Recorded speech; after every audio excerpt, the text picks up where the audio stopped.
முன்னொரு காலத்தில் முத்து என்ற இளைஞன் சிற்றூர் என்ற சிறிய கிராமத்தில் வாழ்ந்து வந்தான்.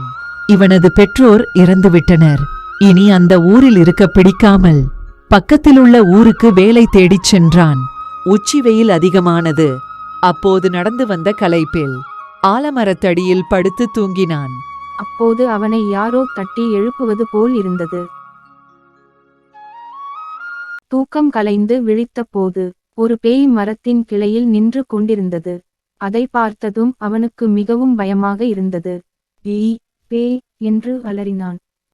தம்பி, பயப்படாதே, நானும் மனிதன்தான்.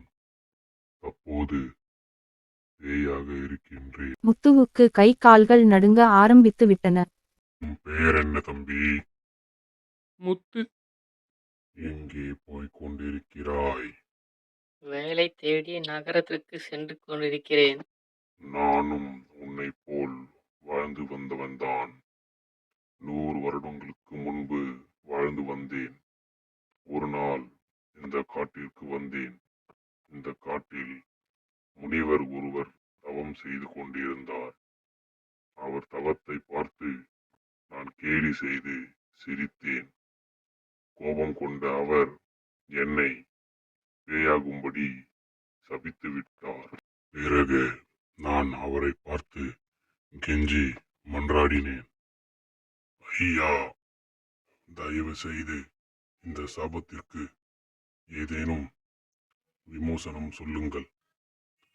எத்தனை நாள் நான் இந்த மனித பேயாய் திரிவது?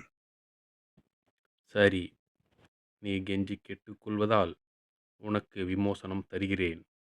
உன் கதையை எந்த மனிதன் உரிமையோடு கேட்கிறானோ அன்று நீ மீண்டும் மனிதனாய் பிரிந்து விண்ணுலகுக்கு எடுத்து கொள்ளப்பட்டு இம்மனித பிறவிலிருந்து விடுதலை அடைவாய்.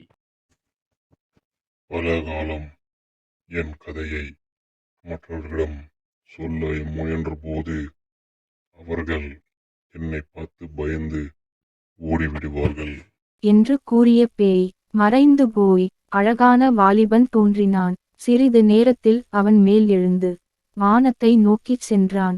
என்னை எப்போது நினைத்து கொண்டாலும் உனக்கு நல்லதே நடக்கும். நீ எடுத்த காரியத்திலும் வெற்றி அடைவாய் என்ற பேய் மேகத்தின் நடுவில் மறைந்து போனது. முத்துவுக்கு எல்லாமே கனவு போல் இருந்தது. புதிய நகரை அடைந்தான். அங்கே நாடே விழாக்கோலம் கொண்டது. என்ன விஷயம் என்று கேட்டான். உனக்கு தெரியாதா, அரசரின் பிறந்த நாள் விழாவை கொண்டாட இருக்கின்றனர். வான வேடிக்கைகள், கலை நிகழ்ச்சிகள், போட்டிகள் எல்லாம் நடக்கும். ஏழைகளுக்கு அன்னதானம் நடக்கும். போட்டிகளில் வெற்றி பெற்றவர்களுக்கு பரிசும் அரண்மனை உபசரிப்பும் கொடுப்பார்கள். சிலம்பம், மல்யுத்தம் என நடந்த அனைத்து போட்டிகளிலும் வெற்றி பெற்று அரசரின் சிறப்பு விருந்தினராக விரும்பிய முத்து பேயை மனதில் நினைத்து கொண்டான். பேயின் உதவியால் எல்லா போட்டிகளிலும் வென்றான். அவனுக்கு அரண்மனையில் ஓர் அறை கொடுக்கப்பட்டது. அரண்மனை உணவும் வழங்கப்பட்டது. விருந்துண்டு தன் அறைக்கு சென்றான் முத்து. அங்கிருந்த அழகிய மெத்தையில் படுத்தவுடன் அவனுக்கு உறக்கம் வந்துவிட்டது.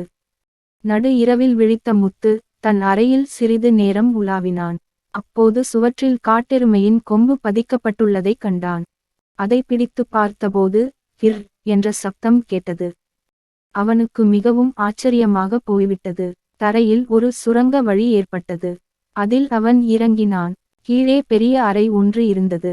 எங்கு பார்த்தாலும் போர் ஆயுதங்களும் முத்து மாலைகளும் தங்க மாலைகளும் பெட்டியில் ஆங்காங்கே இருந்தன. தூரத்தில் யாரோ இருப்பதைக் கண்டான். உற்று பார்த்த போது அமைச்சர் ராஜசேகர் அங்கு இருந்தார். அமைச்சர் ராஜசேகர் இங்கு என்ன செய்கிறான் என்று பார்த்தான். நகைகள், பணத்தை திருடிக் கொண்டிருந்தான். அமைச்சர் ராஜசேகர் திருடிக் கொண்டிருந்தான். அவனை பிடிக்க முத்து வேகமாக ஓடினான். அதற்குள் ரகசிய வழியில் தப்பி விட்டான் அமைச்சன். பிறகு முத்து தன் இருப்பிடத்திற்கு சென்று காட்டெருமை கொம்பை திருகி தரையை முன்பு போல மூடச் செய்தான். இதை எப்படியாவது அரசரிடம் சொல்ல வேண்டும் என்று மனதில் உறுதி செய்து கொண்டான். இரவோடு இரவாக அமைச்சரை பற்றி மன்னனிடம் கூறினான். பல நாட்களாக பொக்கிஷ அறையில் திருடு போவதை அறிந்திருந்த அரசர் எத்தனையோ காவல் போட்டும் கண்டுபிடிக்க முடியாத ரகசியத்தை முத்து சொன்னதும் மகிழ்ந்தார். உடனே அமைச்சரை கைது செய்ய ஆட்களை அனுப்பினார் மன்னர். குடும்பத்துடன் தப்ப இருந்த அமைச்சரை கைது செய்து சிறையில் அடைத்தான் அரசன். அரசனது முன்னோர்கள் வைத்திருந்த இந்த இரகசிய வழி அரசனுக்கே தெரியவில்லை. இதை எப்படியோ அறிந்த அமைச்சன் இத்தனை நாட்களாக இரகசிய வழியில் நுழைந்து நகை திருடிய விஷயம் இப்போது தான் புரிந்தது. முத்துவை பாராட்டிய மன்னன் அவனையே தன் அமைச்சனாக்கிக் கொண்டான். பேயால் தனக்கு கிடைத்த வாழ்வை எண்ணி மகிழ்ந்தான் முத்து.